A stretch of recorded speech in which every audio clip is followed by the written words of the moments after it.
अब से 1 घंटा पहले इजराइल की राजधानी तेल अवीव में एक और शक्तिशाली आतंकी हमला हो चुका है। एक आतंकी ने अंधाधुंध फायरिंग करनी शुरू कर दी एक बस स्टैंड के पास, और इसमें फिलहाल एक इजरायली नागरिक मारा गया है। हालांकि इजराइल की पुलिस सतर्क थी, उन्होंने तत्काल कार्रवाई करते हुए हमलावर को मार गिराया है। लेकिन नुकसान कितना हुआ है, कितने घायल हैं, कितने और मारे जा सकते हैं, ये हमें आने वाले कुछ देर में पता लग जाएगा। लेकिन फिलहाल इजराइल 7वें मोर्चे की लड़ाई की मार झेल रहा है। और आपको बता दूं, ये आतंकी हमला पहला नहीं है। आपको याद होगा कि जिस दिन ईरान ने इजराइल के ऊपर सैकड़ों बैलिस्टिक और हाइपरसोनिक मिसाइलें बरसाई थी ना, उसी दिन उसी समय इजराइल पर 2 हमलावरों ने राजधानी तेल अवीव में घुसकर आम लोगों के खिलाफ जमकर हिंसा करी थी। और उस समय भी कम से कम 2 इजरायली नागरिक उस दिन मारे गए थे, और इजराइल की पुलिस को 24 घंटे लग गए थे दोनों हमलावरों को ढेर करने में। तो खैर, इस प्रकार के हमले अब इजराइल पर और तेज हो चुके हैं, क्योंकि जो उनके दुश्मन हैं हमास, हिजबुल्लाह और इसके अलावा ईरान, तीनों ही थोक के भाव में बैलिस्टिक मिसाइलें बरसा चुके हैं इजराइल पर। कोई असर इजराइल पर नहीं हुआ, एक भी यहां पर इजरायली नागरिक वो नहीं मार पाए। लेकिन इस प्रकार के हमले काफी इफेक्टिव साबित हो रहे हैं इजराइल के खिलाफ। इन हमलों में आम नागरिक मारे जा रहे हैं। इसीलिए रिपोर्ट्स हैं कि आने वाले समय में जो आतंकी हैं वो इस प्रकार के अटैक और कर सकते हैं। लेकिन इजराइल के लिए झटका ये 7वें मोर्चे की लड़ाई नहीं है। इसे तो वो लड़ भी लेगा और काफी हद तक जीत भी लेगा, क्योंकि उसे आदत है ऐसी लड़ाइयों में जीत हासिल करने की। उसके लिए मुसीबत है आज सुबह आई एक खबर, जैसा कि आप स्क्रीन पर देख सकते हैं।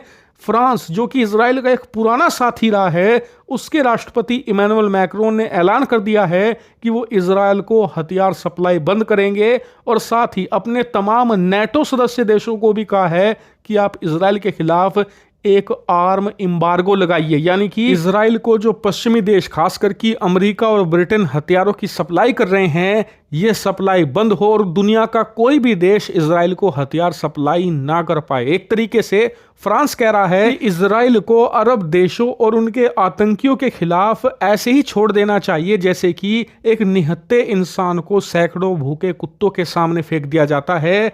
लिटरली नोच कर खा जाएंगे तमाम अरब देश इजराइल को। खासकर कि ईरान ने जो विद्रोही गुट खड़े किए हैं, हमास, हिजबुल्लाह और यमन के हुती विद्रोही जैसे, ये तो लिटरली टूट पड़ेंगे इजराइल पर। हालांकि आप कहोगे कि यार इजराइल खुद भी तो हथियार बनाता है, ये अगर आर्म एम्बार्गो लगा देंगे तो इससे क्या फर्क पड़ जाएगा? तो देखिए, फर्क पड़ता है, क्योंकि इजराइल की तरह खुद हथियार रूस भी बनाता है। बल्कि रूस तो इजराइल के मुकाबले 15-16 गुना ज्यादा हथियार बनाता है। लेकिन यूक्रेन के खिलाफ 2 साल तक लड़ने के बाद ही रूसी हथियारों का जो भंडार गृह है ना, उसके बाजे बज गए। उन्हें मदद लेनी पड़ गई ईरान से ड्रोन लिए, शेल्स लिए और तमाम तरह के एम्यूनिशंस लिए। और आज भी ईरान और इसके अलावा नॉर्थ कोरिया जैसे देश हथियारों की सप्लाई कर रहे हैं रूसी सेना को। इससे आप समझिए कि जब युद्ध होता है तो कितने ज्यादा हथियारों का इस्तेमाल होता है। इसीलिए इजराइल को अगर अरब देशों को अपने हाथ तले रखना है और ईरान और उसके सहयोगी संगठन हमास, हिजबुल्लाह का नामो निशान मिटाना है, तो उसे हथियारों की सप्लाई चाहिए ही होगी। और इसीलिए जैसे ही फ्रांस ने कहा कि हमें तमाम नेटो देशों के साथ मिलकर इजराइल के खिलाफ आर्म एम्बार्गो लगा देना चाहिए,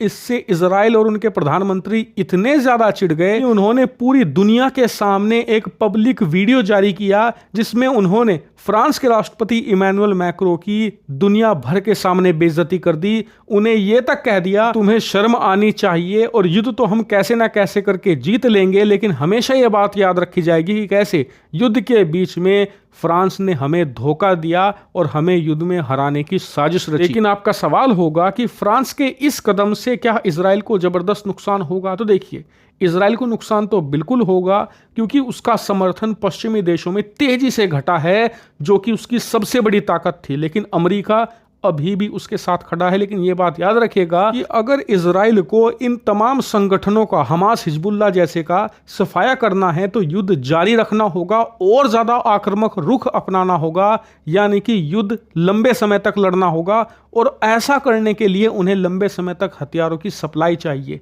उनके ज्यादातर हथियार कहां से आते हैं? अमेरिका से। ऐसे में उन्हें एक ऐसी गवर्नमेंट चाहिए अमेरिका में जो उनका फेवर करे, और ऐसी गवर्नमेंट होगी डोनाल्ड ट्रंप की। इसीलिए अगर इजराइल को युद्ध जीतना है और अरब देशों में अपनी सत्ता कायम रखनी है तो उसे चाहिए कि डोनाल्ड ट्रंप फिर से राष्ट्रपति बने, क्योंकि कमला हैरिस का रुख इजराइल के प्रति उतना ज्यादा बेहतर नहीं है। उन्हें परेशानी हो सकती है अगर कमला हैरिस राष्ट्रपति बनती हैं तो। लेकिन हाँ, इस बात से इनकार नहीं किया जा सकता कि इस युद्ध ने इजराइल की छवि पूरे यूरोप के अंदर बहुत ज्यादा खराब करी है। उन्हें इस पर काम करना पड़ेगा युद्ध के बाद।